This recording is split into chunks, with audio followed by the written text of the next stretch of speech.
Bienvenidos nuevamente a este su programa Opinión de Jaque. Soy el pastor Wilfredo Beltrán y seguimos con el estudio de Apocalipsis. Hoy día nos toca las 7 iglesias. Espero que hayan leído todo el libro por entero, ¿no? Estamos leyendo ahora las fracciones, ya hicimos la introducción, el Jesús glorificado, y ahora vamos a ver las 7 iglesias. Si ustedes observan entonces las 7 iglesias, empieza con la presentación del destinatario, ¿no? Primero a quién va dirigido y luego, por supuesto, se presenta la descripción de quien escribe, ¿no? Ese es el eje. Yo tengo acá un pequeño resumen de las 7 iglesias y bueno, vamos a ver a Jesús glorificado. Y quisiera que tengan sus Biblias abiertas. Este es un resumen que he hecho para la clase privada de Apocalipsis. Sin embargo, se los voy a compartir porque eso es importante. Si ustedes tienen su Biblia abierta, Apocalipsis, capítulo 1, acá tengo dos Biblias, ¿no? Voy a usar esta que tengo a la mano.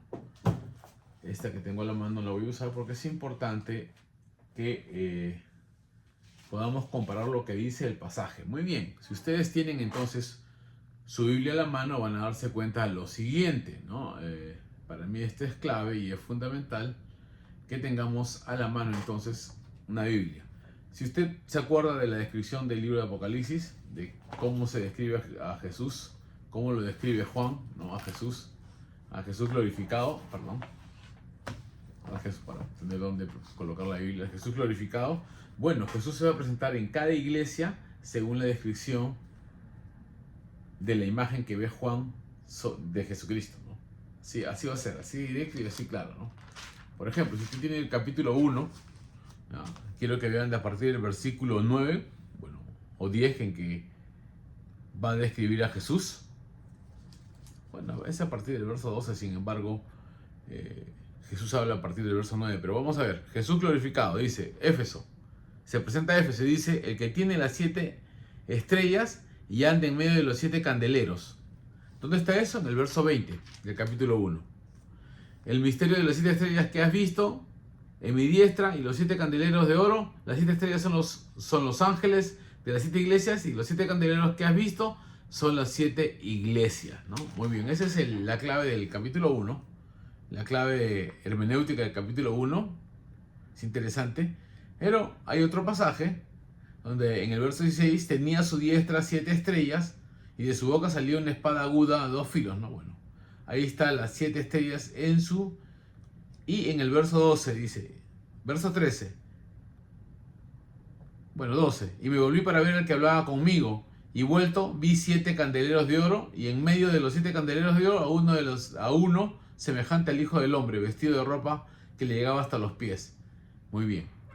Quiero que noten que a la iglesia de Éfeso se presenta como el que tiene las 7 estrellas en su mano. Y hemos visto que son los 7 ángeles de las iglesias, que algunos interpretan como los pastores. Él tiene autoridad sobre los pastores, él los dirige, él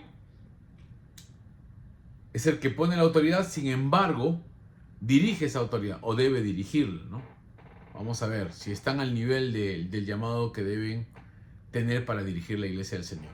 Y en este caso los 7 candeleros son las 7 iglesias. O sea, Jesús se pasea en medio de la iglesia. Por eso vamos a ver más adelante que a las 7 iglesias le dice, yo conozco tus obras. Está ahí. Le dice a Éfeso, ese es un examen directo al servicio de la iglesia, ¿no? Pero bueno, quiero continuar con las descripciones, porque es importante que veamos las descripciones que hace de Jesús en cada iglesia, la presentación preliminar de Jesús en cada iglesia antes de evaluar cómo está su condición espiritual. A Esmirna, por ejemplo, le dice el primero y el postrero. Aquí es la palabra el primero y el último, ¿ya? Le han puesto postrero, que es un sinónimo en castellano, pero la palabra griega es la misma que se ve en el capítulo 1, ¿ya? Por eso es importante.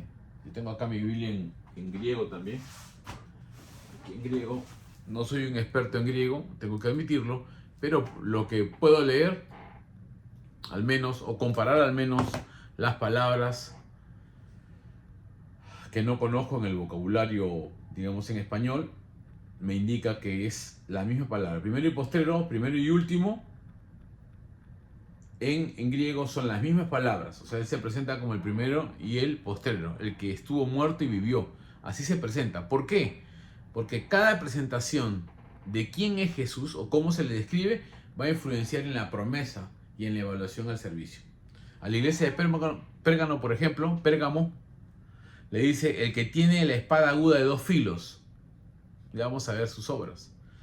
Al de Tiatira dice el Hijo de Dios, el que tiene ojos como llama de fuego, ¿no? Uno semejante al Hijo. ¿Se acuerdan? Vi a uno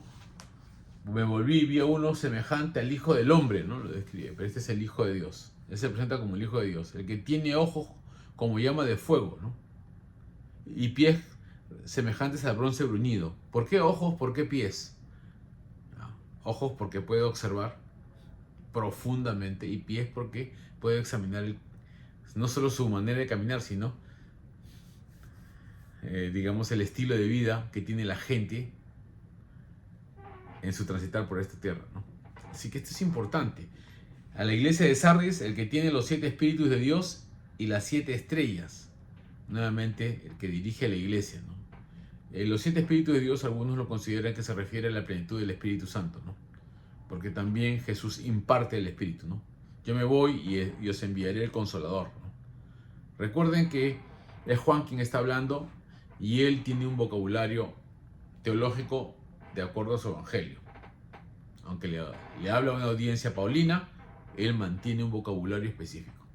Muy bien, la iglesia de Filadelfia, el santo, el verdadero, el que tiene la llave de David, el que abre y ninguno cierra, y cierra y ninguno abre. Interesante, aquí yo les decía a mis alumnos en el privado que cada información nueva la subrayen, ¿no? Por ejemplo, acá la llave de David, ¿a qué se referirá? Más adelante se va a ir resolviendo esto, pero dice el que abre y ninguno cierra, y cierra y ninguno abre, ¿no? Relacionado a una llave que tenga David al reinado, a la autoridad eterna del rey. Es interesante. Vamos a ir examinando eso más adelante. El santo y el verdadero, le dice la iglesia de Filadelfia. He aquí, el amén, el testigo fiel y verdadero, el principio de la creación de Dios. ¿Ya? Esto es clave, ¿no? El arjé, ¿no? Ese es igualito al Evangelio de Juan. En el principio creó Dios los cielos y la tierra, ¿no? ¿Ya? En arjé, en hologos, ¿no? Dice. En el principio era el verbo, y el verbo estaba con Dios y el verbo era Dios. Es la misma palabra, arjé. Entonces Jesús quiere decir que existía antes del principio. Estuve escuchando a un filósofo, bueno, a un joven apologista que explica muy bien que la causa de todas las cosas tiene que ser incausada. ¿Qué cosa quiere decir? Que no puede tener, digamos, un inicio, no puede ser creado. Más bien el que crea tiene que estar fuera de la creación para poder crear, ¿no? Interesante. Bueno, vamos a dejarlo ahí. Les recomiendo que escuchen así podcasts de gente que plantea la defensa del Evangelio con un lenguaje filosófico muy claro. Muy bien, vamos a dejarlo ahí. Aquí habla como el principio de la creación de Dios, o sea, como Él es el sustentador de la creación, ¿no? Colosenses capítulo 1 del 15 en adelante. Se los recomiendo que lo lean, es parte de la cristología. Recuerden que Apocalipsis está recogiendo todas las verdades expuestas por Jesús a lo largo del Nuevo Testamento, comunicada por sus apóstoles de acuerdo al evangelio que él ha predicado.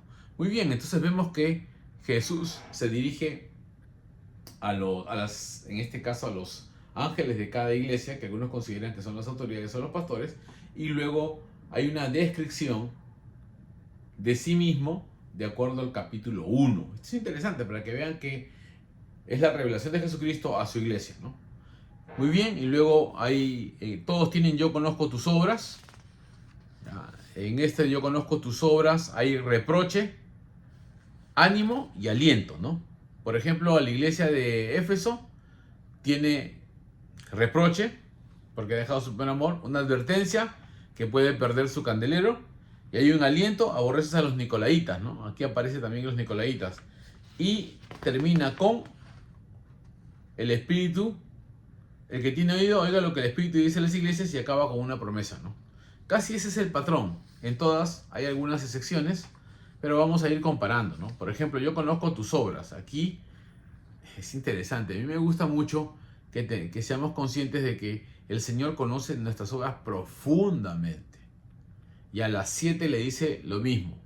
Por ejemplo, la iglesia de Éfeso le dice: yo conozco tus obras y tu arduo trabajo y paciencia, y que no puedes soportar a los malos, y has probado a los que dicen ser apóstoles y no lo son, y los has hallado mentirosos, y has sufrido, y has tenido paciencia, y has trabajado arduamente por amor de mi nombre, y no has desmayado, le dice. Miren, qué tal de examen, qué calidad de iglesia. Pero ahí viene el reproche. Pero tengo contra ti que has dejado tu primer amor. ¿Ya? Recuerda de dónde has caído y arrepiéntete ya en las primeras obras. Recuerden que la iglesia de Éfeso es la iglesia madre de muchas de las iglesias de Apocalipsis.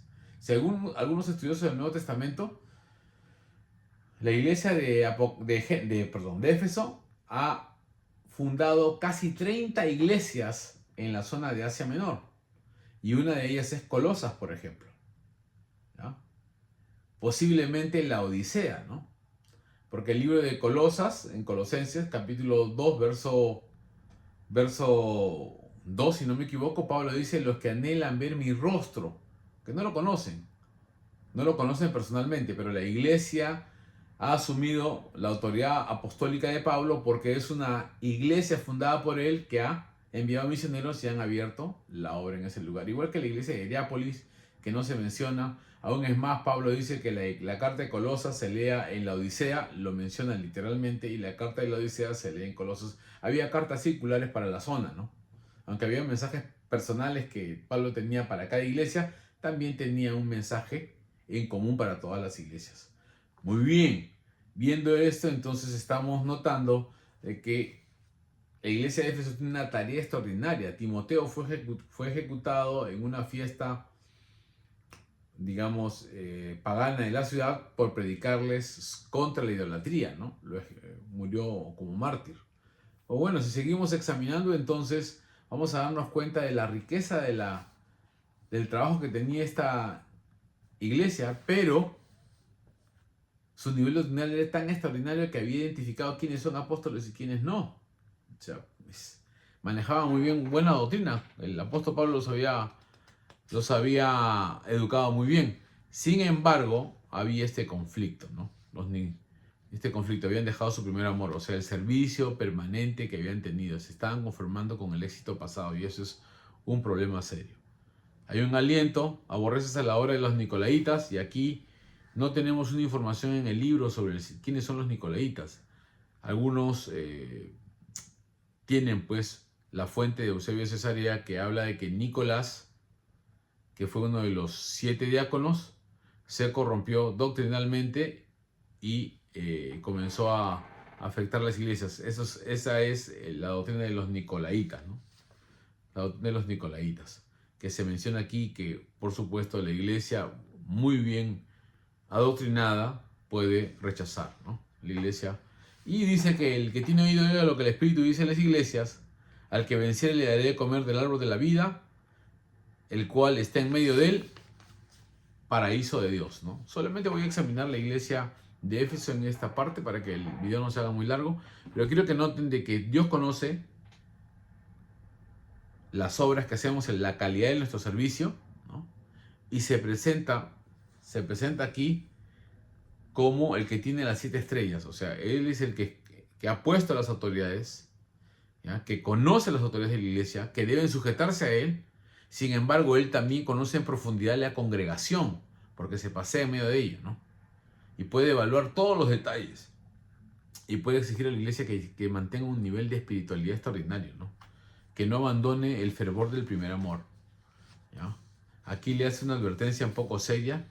Dice: quitaré tu candelero de en medio de ti si no te hubieses arrepentido, ¿no?